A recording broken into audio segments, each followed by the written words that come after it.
دیکھیں، ہم نے پلوامہ کے بعد ہندوستان کو پوری آفر کی کہ کسی قسم کی وہ انویسٹیگیشن چاہتے ہیں، ہم اس کے لیے تیار ہیں۔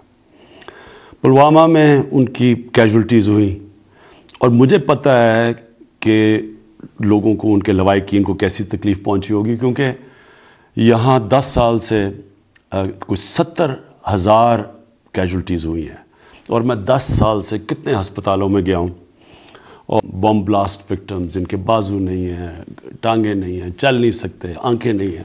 اس لیے مجھے پتہ ہے کہ ایک تو جو اس دنیا سے چلے گئے، اور دوسرا جو کہ انجرڈ ہوئے ان کے اوپر اور ان کے گھر والوں پہ کیا گزر رہی ہے۔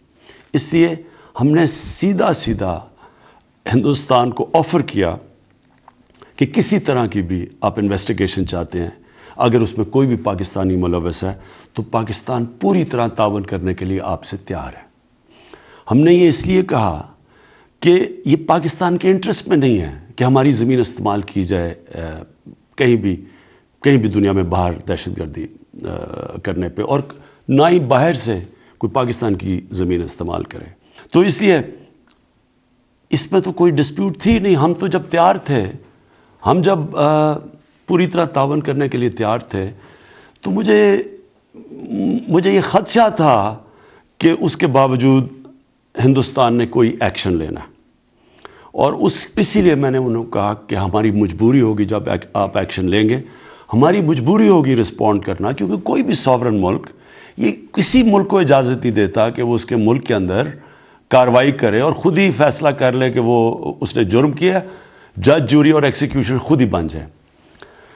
اور مجھے خدشہ اس لیے تھا کہ ہندوستان کے الیکشنز ہیں، اور مجھے لگ رہا تھا کہ اس کی وجہ سے کوئی ایکشن لیا جائے گا، لہٰذا میں نے ہندوستان کو کہا کہ ہمیں جوابی کارروائی کرنی پڑے گی۔ تو جب کل صبح کو جو ایکشن لیا گیا، صبح ہماری بات ہوئی آرمی چیف کی، ایئر چیف کی اور میری، اور ہم نے اس لیے ایکشن نہیں لیا صبح کیونکہ ہمیں پوری طرح پتہ نہیں تھا کہ کس طرح کا ڈیمیج ہوا ہے پاکستان میں اور جب تک وہ ہمیں پتہ نہ چلتا تو یہ بھی بڑا ارسپانسبل ہونا تھا پاکستان سے کہ اگر ہم ایکشن لے لیتے اور ہندوستان کی کیجولٹیز کر دیتے جب ہماری کوئی کیجولٹی نہیں ہوئی تھی۔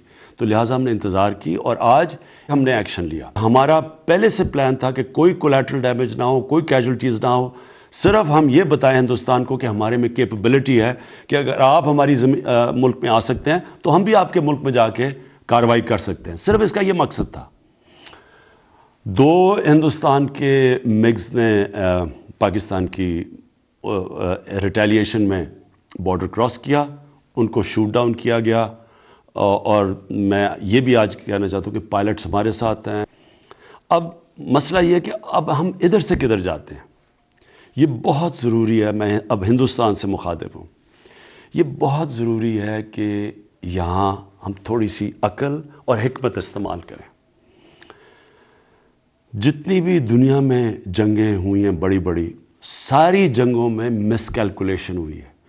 کسی نے بھی یہ نہیں سوچا تھا کہ جو جنگ شروع کر رہے تھے کہ وہ جنگ کدھر جائیں گی۔ فرسٹ ورلڈ وار مہینوں میں ختم ہونی تھی، وہ 6 سال لگ گئے۔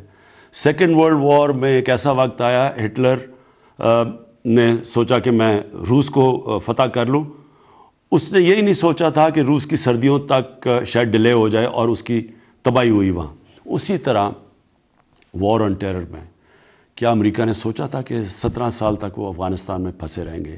ویٹنام وار، کیا سوچا تھا امریکہ نے کہ وہ ویٹنام وار اتنی دور جائے گی؟ اس لیے یہ دنیا کی تاریخ ہمیں بتاتی ہے کہ جنگوں میں مس کیلکولیشن ہوتی ہے۔ میرا سوال یہ ہے ہندوستان حکومت سے کہ کیا جو ہتھیار آپ کے پاس ہیں اور ہمارے پاس ہیں، کیا ہم مس کیلکولیشن افورڈ کر سکتے ہیں؟ کیا ہمیں اس وقت سوچنا نہیں چاہیے کہ یہ اگر یہاں سے ایسکلیٹ ہوتی ہے تو یہ کدھر جائے گی؟ نہ میرے کنٹرول میں ہوگی، نہ نریندر مودی کے کنٹرول میں ہوگی۔ اس لیے میں پھر سے آپ کو دعوت دیتا ہوں کہ جب ہم تیار بیٹھے ہیں، ہم نے آپ کو کہا کہ جو آپ کی پلوامہ کی جو ٹریجڈی ہوئی، اس کے جو آپ کو جو دکھ پہنچا ہے، کسی قسم کا ڈائلاگ کرنا چاہتے ہیں دہشت گردی کے اوپر، ہم تیار ہیں۔ لیکن میں پھر سے آپ کو کہوں گا کہ اس وقت بیٹر سینس شوڈ پریویل. ہمیں بیٹھ کے بات چیت سے اپنے مسئلے حل کرنے چاہیے. شکریہ.